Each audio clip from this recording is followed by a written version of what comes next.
கொஞ்சம் யோசிச்சு பாருங்க. நீங்க ஒரு ட்ரெட்மில்ல மூச்சு வாங்க ரொம்ப வேகமா ஓடிக்கிட்டு இருக்கீங்க. ம்ஹும். நல்லா வியர்த்து விறுவிறுத்து போய் ஓடுறீங்க. ஆனா நீங்க எந்த ஒரு புது இடத்துக்கும் போய் சேரல.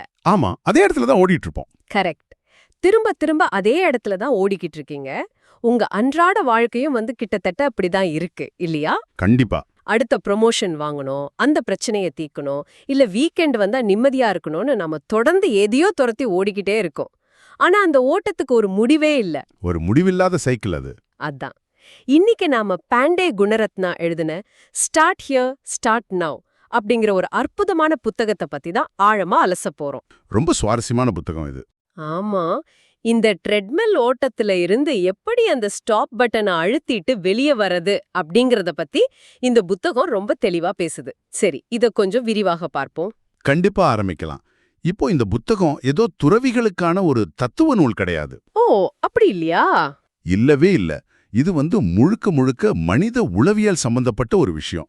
நாம ஏன் தொடர்ந்து ஒரு விதமான திருப்தியின்மையோடவே இருக்கிறோம் அப்படிங்கறத ரொம்ப ஆழமா இதுல குணரத்னா விளக்கியிருக்கார். அதாவது நாம எப்பவுமே ஒரு அதிருப்தியில இருக்கோம்னு சொல்றாரு. ஆமா, நம்ம மைண்ட் எப்படி வேலை செய்யுதுன்னு பாத்தீங்கன்னா, நாம சந்திக்கிற ஒவ்வொரு அனுபவத்தையும் 3 பெட்டிக்குள்ள போட்டு அடைச்சிடுறோம். 3 பெட்டிங்களா? ஆமா, முதல் பெட்டி நல்லது அப்படிங்கிற பெட்டி. அதாவது ஒரு விஷயம் நமக்கு பிடிச்சிருந்தா அது எப்பவுமே நம்ம கூடவே இருக்கணும்னு நாம ஆசைப்படுறோம். அந்த சந்தோஷம் முடிஞ்சிடுமோன்னு பயப்படுறோம். இருக்கிறதுக்காக இருக்குமா? சரியா சொன்னீங்க. அது கெட்டது அப்படிங்கிற பெட்டி. நமக்கு ஒரு கஷ்டம் வந்தாலோ இல்ல ஒரு வலி வந்தாலோ அது எப்படி தவிர்க்கலாம், எப்படி அதை தூக்கி எறியலான்னு மைண்ட் போராட ஆரம்பிக்கும். ஆமா, வலின்னா யாருக்கும் பிடிக்காது தானே? கரெக்ட். ஆனா இத ரெண்டையும் விட சுவாரஸ்யமான அதே சமயம் ஆபத்தான பெட்டி ஒன்னு இருக்கு. அதுதான் நடுநிலையானது அப்படிங்கிற பெட்டி. நடுநிலையானதுன்னா? அதாவது ஒரு விஷயம் ரொம்ப நல்லதும் கிடையாது, ரொம்ப கெட்டதும் கிடையாது அப்படின்னா நம்ம மைண்ட் அதை முழுசா புறக்கணிச்சிடும், கண்டுக்கவே கண்டுக்காது. ஓ, அதாவது இப்போ நம்ம தினமும் ஆபீஸ் முடிஞ்சு வண்டி ஓட்டிட்டு வீட்டுக்கு வர்றோம். ஆனா அந்த பயணத்துல என்ன நடந்துச்சுன்னு கேட்டா நமக்கு எதுவுமே ஞாபகம் இருக்காது. எக்ஸாக்ட்லி. ஏன்னா அது ரொம்ப போர் அடிக்கிற ஒரு விஷயமா நம்ம மைண்டுக்கு தோணுது. அப்போ நம்ம வாழ்க்கையில நடக்கிற 90% விஷயங்களை நம்ம எப்படித்தான் சட்டை பண்ணாம கடந்து போய்கிட்டு இருக்கோமா? அதுதான் உண்மையான விஷயம். இந்த 3 பெட்டிக்குள்ளேயும் மாறி மாறி குதிக்கிற அந்த தொடர் ஓட்டம் தான் நம்முடைய மன அழுத்தத்துக்கும் அந்த அரக்கத்தனமான சோர்வுக்கும் காரணம். வாவ், இது ரொம்ப பெரிய உண்மை. தியானம் அப்படிங்கிறது இந்த பெட்டிகளை உடைக்கிற ஒரு பயிற்சி தான். ஒரு நிமிஷம் இருங்க. அப்போ நான் அந்த ட்ரெட்மில்ல இருந்து இறங்கி தியானம் பண்ண ஆரம்பிச்சா என் மைண்ட் உடனே அமைதியாயிடுமா? நிறைய பேர் அப்படித்தான் நினைக்கிறாங்க. எனக்கும் அதே சந்தேகம்தான். தியானம் பண்ணா எனக்கு எந்த பிரச்சனையும் இருக்காதா? ஏன்னா தியானம் பண்றது மனசை ரிலாக்ஸ் பண்றதுக்கு தானே ஒரு பொதுவான எண்ணம் இருக்கு. ஒரு ஆழ்ந்த மயக்க நிலையில மிதக்கிற மாதிரி ஒரு ஃபீலிங் கிடைக்கும்னு சொல்றாங்களே. இது தியானத்தை பத்தி நாம வச்சிருக்கிற ஒரு மிகப்பெரிய கட்டுக்கதை. அப்படியா? ஆமா, தியானம் செஞ்சா உடனே பிரச்சனைகள் மாயமா மறைஞ்சிடும், எப்பவுமே ஒரு ஆனந்தமான நிலையில மிதக்கலான்னு நினைக்கிறது முற்றிலும் தப்பு. அப்போ தியானம்னா என்னதான்? குணரத்னா என்ன சொல்றாருன்னா, தியானம் அப்படிங்கிறது நிஜ உலகத்திலிருந்து தப்பிச்சு ஓடுற ஒரு வழி கிடையாது. ஓஹோ. சொல்லப்போனா நிஜத்தை நோக்கி, அதோட உண்மையான முகத்தை நோக்கி நேரடியாக ஓடுற ஒரு வழி. இங்கதான் எனக்கு ஒரு பெரிய முரண்பாடு தோணுது. என்ன முரண்பாடு? இல்ல, தியானம் செஞ்சா என் பிரச்சனைகள் உடனே தீராது, எப்பவுமே ஒரு சந்தோஷமான மனநிலை கிடைக்காது அப்படின்னா நான் ஏன் இவ்ளோ கஷ்டப்பட்டு பொறுமையா தியானம் பண்ணணும்? நியாயமான கேள்வி. நிஜத்துல இருந்து தப்பிக்கணும்னா நான் பாட்டுக்கு ஒரு நெட்ஃபிளிக்ஸ் சீரிஸ் பார்த்துட்டு போயிடுவேனே. உடனடியா எந்த பலனும் இல்லைனா ஒரு சாதாரண மனிதன் ஏன் இதை செய்யணும்? இது ரொம்ப இயல்பான ஒரு மனநிலை தான். ஏன்னா மனித மனம் எப்பவுமே உடனடி பலன்களை தான் எதிர்பார்க்கும். ஆமா, இன்ஸ்டன்ட்டா எல்லாம் நடக்கணும் நமக்கு. கரெக்ட். ஆனா தியானம் மூலம் நமக்கு கிடைக்கிற மிகப்பெரிய விஷயமே அந்த பொறுமைதான். பொறுமையா? ஆமா, தியானம் செய்யும்போது நீங்க உங்களுடைய சுயநலச் செயல்பாடுகளை, அதாவது எனக்கு இது வேணும், எனக்கு இது வேணாம் அப்படின்னு உங்க மைண்ட் எப்படி உங்களுக்கே துன்பத்தை உருவாக்குது அப்படிங்கறத நேருக்கு நேரா பாக்குறீங்க. அந்த 3 பெட்டி கான்செப்ட் மாதிரி. எக்ஸாக்ட்லி. உங்களுடைய அந்த பேட்டர்னை நீங்க கவனிக்கும் போதே அது மெதுவா உடைய ஆரம்பிக்குது. இந்த மூளைக்கான வயரிங்க மாத்தி அமைக்கிறதுக்கு பொறுமை ரொம்ப அவசியம். ஓ, மூளையே ரீவயர் பண்றோம். கண்டிப்பா. உடனே பலன் கிடைக்காது, ஆனா நிரந்தரமான தெளிவு கிடைக்கும். ஓகே, அந்த நீண்ட கால பலன் எனக்கு வேணும்னு நான் முடிவு பண்ணிட்டேன். சூப்பர். இப்போ நான் தியானம் பண்ண உட்காந்துட்டேன், என் கண்களை மூடிட்டேன். இப்போ நான் என்ன செய்யணும்? என் மைண்ட்ல எந்த எண்ணமும் வராம பிளாங்கா வச்சுக்கணுமா? அது சாத்தியமே இல்லையே. எண்ணங்களை நிறுத்தணும்னு நினைக்கிறது தான் முதல் தப்பு. அப்போ எண்ணங்கள் வரலாமா? வரலாம். ஆனா பயிற்சிய உடல்ல இருந்து தான் ஆரம்பிக்கணும். உடல் நிலை ரொம்ப முக்கியம். போஸ்டர் பத்தி சொல்றீங்க. ஆமா. நாற்காலியில உட்கார்ந்தாலும் சரி, தரையில சமணமிட்டு உட்கார்ந்தாலும் சரி, உங்க முதுகுத்தண்டு நேரா இருக்கணும். விரிப்பா உட்காரணுமா? இல்ல, குணரத்னா ஒரு அழகான உதாரணம் சொல்றாரு. நாணயங்களை ஒண்ணு மேல ஒண்ணு அடுக்கி வச்சா எப்படி நேரா இருக்குமோ அப்படி உங்க முதுகுத்தண்டு இருக்கணும். ஆஹா, நல்ல உதாரணம். ஆனா ராணுவ வீரன் மாதிரி விரைப்பா இருக்கக்கூடாது.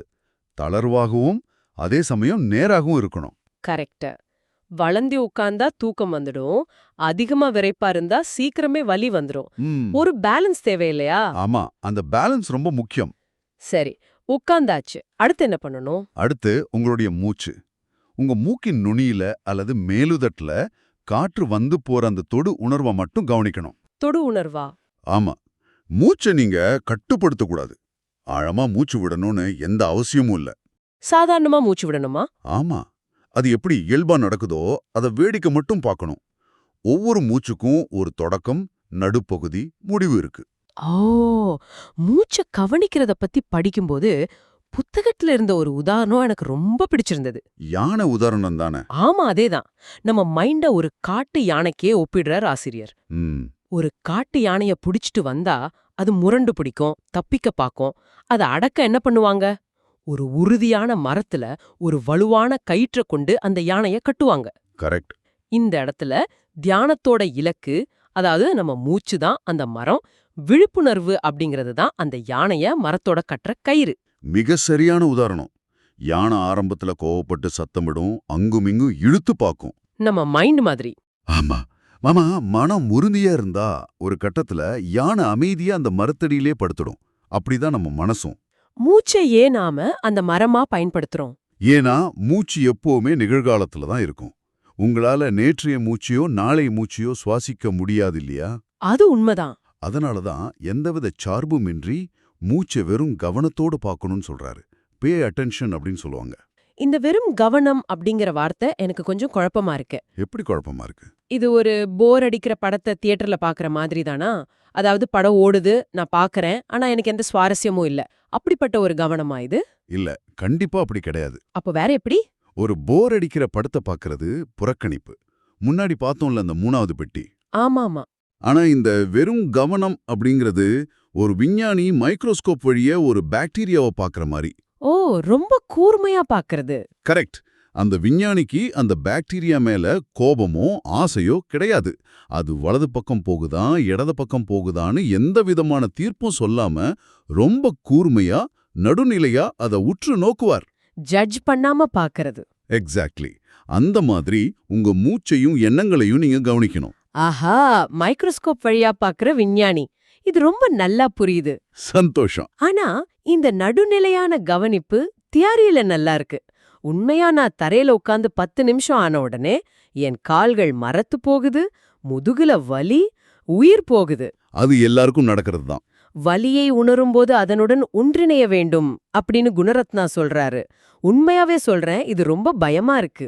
பயப்பட வேண்டியதில்லை. வலிங்கிறது ஒரு அபாய எச்சரிக்கை தானே. நான் ஏன் அதோட ஒன்றிணையணும்? சும்மா காலை மாத்தி வச்சுட்டு போக வேண்டியதானே? நீங்க கேட்கறது 100% நியாயமான ஒரு கேள்வி. காலை மரத்து போகுதுங்கிறது ரத்த ஓட்டம் தடைபடுறதால இல்ல, நரம்புகள் அழுத்துறதால தான். ஓ, அப்போ உடம்புக்கும் எதுவும் ஆகாதா? அதனால எந்த ஆபத்தும் இல்ல. ஆனா வலி வரும்போது என்ன நடக்குதுன்னு அந்த மெக்கானிசத்தை நாம புரிஞ்சுக்கணும். என்ன நடக்குது? வலி என்பது தவிர்க்க முடியாதது. ஆனா அதற்காக துன்பப்படுவது நம்ம விருப்பம் அப்படிங்கிற ஒரு அடிப்படையான உளவியல் உண்மை இங்க இருக்கு. ஒரு நிமிஷம், வலிக்கும் துன்பத்துக்கும் என்ன வித்தியாசம்? ரெண்டும் ஒண்ணுதானே? கிடையாது. வலி அப்படிங்கிறது வெறும் நரம்புகள் மூளைக்கு கடத்துற ஒரு சிக்னல், ஒரு ரா டேட்டா. சரி. ஆனா அந்த சிக்னல் வந்த உடனே நம்ம மூளை என்ன பண்ணுது? ஐயோ வலிக்கிறதே, இது எப்போ நிக்கும், நான் தப்பா உட்கார்ந்திருக்கேனா, இது பெரிய வியாதியா மாறிடுமா அப்படின்னு ஒரு பெரிய கற்பனை கதையை, ஒரு பீதியை உருவாக்குது பாத்தீங்களா? ஆமா, மைண்ட் அப்படிதான் பயமுறுத்தும். அந்த மனதின் எதிர்ப்பு தான் துன்பம். வலியை எதிர்கொள்ள 2 வழிகள் இருக்கு. ஒன்னு உடலை தளர்த்துவது. ரிலாக்ஸ் பண்றது. ஆமா. 2வது இந்த மன எதிர்ப்பை தளர்த்துவது. அதாவது கால்ல வலிக்கிற அந்த உணர்வு வெறும் டேட்டா. அதை சுற்றி என் மூளை எழுதுற அந்த பயங்கரமான ரிவ்யூ தான் துன்பம்னு சொல்றீங்க. சரியா புரிஞ்சுக்கிட்டீங்க. அப்போ வலிய வெறுக்காம அந்த எல்லைய உடைச்சிட்டு ஓகே, இது வெறும் ஒரு சுரீருங்கிற உணர்வு அப்படின்னு மைக்ரோஸ்கோப் விஞ்ஞானி மாதிரி பார்க்க ஆரம்பிச்சா அந்த இடத்துல துன்பம் காணாம போயிடும். இது ரொம்ப ஆழமான ஒரு புரிதல். ஆமா, ரொம்ப ஆழமான விஷயம் இது.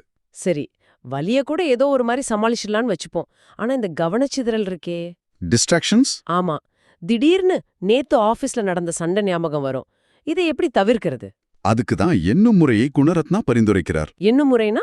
1 2ன்னு எண்ணணுமா? ஆமா, மூச்சை உள்ளிழுக்கும்போது 1, வெளியிடும்போது 2. இப்படி 10 வரைக்கும் எண்ணிட்டு திரும்ப 1லேருந்து ஆரம்பிக்கலாம். இது சிம்பிளா இருக்கே. இது சின்ன குழந்தைங்களுக்கு சைக்கிள் ஓட்ட கத்துக் கொடுக்கும்போது வைக்கிற ட்ரைனிங் வீல்ஸ் மாதிரி. மன ஒருநிலைப்பட்ட பிறகு இந்த எண்களை விட்டுட்டு வெறும் மூச்சை மட்டும் கவனிக்கலாம். ஓகே, இப்ப தியான இருக்கையில உட்கார்ந்து இதெல்லாம் பண்ணியாச்சு. ஆனா நான் 24 மணி நேரமும் உட்கார்ந்துட்டே இருக்க முடியாதே.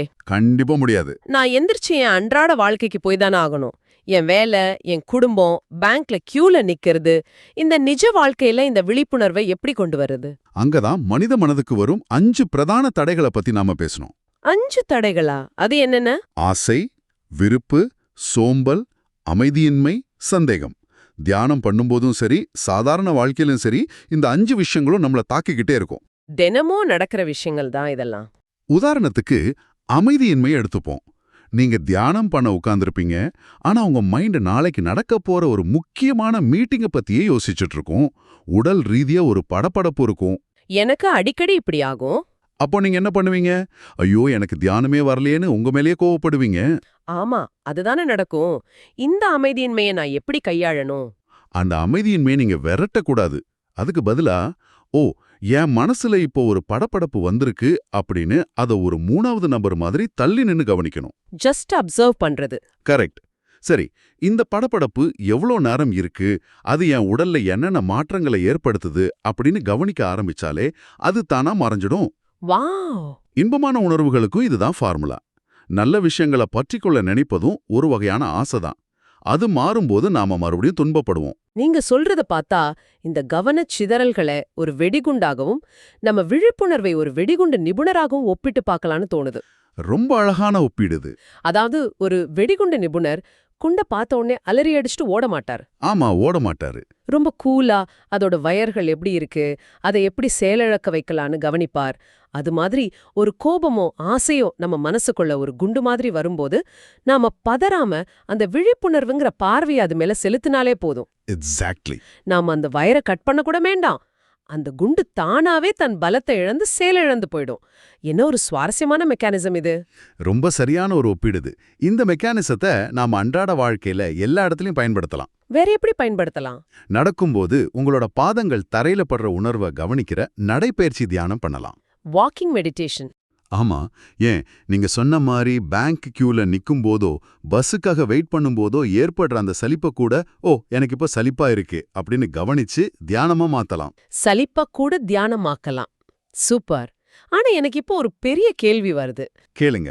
இதெல்லாம் செஞ்சு நாம் விழிப்புணர்வோடு இருந்து கடைசியா எனக்கு என்னதான் கிடைக்கும்?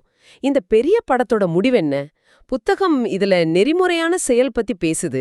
எனக்காக நான் மூச்சை கவனிக்கிறதுக்கும் சமூகத்துல நான் எப்படி நடந்துக்கிறேங்கிற நெறிமுறைக்கும் என்ன சம்பந்தம்? ரொம்ப நெருங்கிய சம்பந்தம் இருக்கு. நெறிமுறை அப்படிங்கிறது யாரோ எழுதி வச்ச சட்டங்களை கண்மூடித்தனமா பயந்து பின்பற்றுவது கிடையாது. அப்போ அது என்ன? நீங்க தியானம் மூலமா உங்க மைண்ட் எப்படி வலிய உருவாக்குது, எப்படி துன்பப்படுதுன்னு ஆழமா புரிஞ்சுக்கும்போது உங்களுக்கான அந்த சுயநலம் மெல்ல மெல்ல கரைய ஆரம்பிக்கும். ஓ, எம்பத்தி உருவாகும்னு சொல்றீங்க. ஆமா, உங்களுக்கு எப்படி வலிச்சா துடிப்பீங்களோ அதே வலியைத்தான் மத்தவங்களும் உணர்வாங்கிற அந்த ஆழமான இரக்கம் உங்களுக்கு இயற்கையாகவே வந்துரும். அப்போ மத்தவங்களுக்கு தீங்கு விளைவிக்கிற எந்த ஒரு செயலையும் உங்களால செய்யவே முடியாது.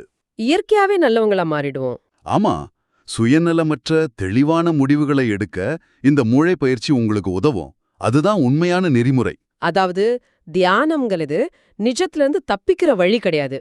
நிஜத்தை எவ்வித பதற்றமும் இல்லாம சுயநலம் இல்லாம எதிர்கொள்றதுக்கான டூல்ஸ் நமக்கு கொடுக்குது. கரெக்ட். அந்த வெடிகுண்டு நிபுணர் மாதிரி எந்த ஒரு சூழ்நிலையும் பதற்றம் இல்லாம கையாள இது உதவுது. ரொம்ப தெளிவா புரியுது. கண்டிப்பா. இவ்வளவு விஷயங்களை பேசினதுக்கு அப்புறம் உங்களுக்கு ஒரு சின்ன சிந்தனையை கொடுத்துட்டு போக விரும்புறேன். சொல்லுங்க. தியானம் பண்ணும்போது நம்ம ஒண்ணு கவனிச்சோம். நம்ம எண்ணங்கள் ஒவ்வொரு நொடியும் மாறிக்கிட்டே இருக்கு.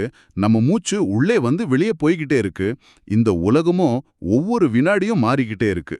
ஆமா, எல்லாமே மாறுது. எல்லாமே இப்படி தொடர்ந்து மாறிக்கிட்டே இருக்குன்னா, நேத்திருந்த நீங்க இன்னைக்கு இல்ல. ஒரு நொடிக்கு முன்னாடி இருந்த நீங்க இப்போ இல்ல. அப்படி என்றால், இந்த நொடிய அனுபவிச்சுக்கிட்டு இருக்கிற அந்த நிலையான நான் அப்படிங்கிறது உண்மையிலே யார்? ரொம்பவே ஆழமான கேள்வி இது. ஒருவேளை அந்த நான் அப்படிங்கிறதே நாமளா உருவாக்கிக்கிட்ட ஒரு மாயையா இருக்குமோ? ஆரம்பத்துல நாம பேசின அந்த ட்ரெட்மில்ல கொஞ்சம் நினைச்சு பாருங்க. நாம ஓடிக்கிட்டு இருக்கிற அந்த ஓட்டமும், ஓடிக்கிட்டு இருக்கிற நாமும் ஒவ்வொரு நொடியும் மாறிக்கிட்டே தான் இருக்கும். இந்த நான் யார் அப்படிங்கிற கேள்விய பத்தி நீங்களே தனியா கொஞ்சம் யோசிச்சு பாருங்க. இவ்ளோ நேரம் கேட்டதுக்கு ரொம்ப நன்றி. இந்த Tamil voice reads channel monetisation இல்லாம தான் நடக்குது.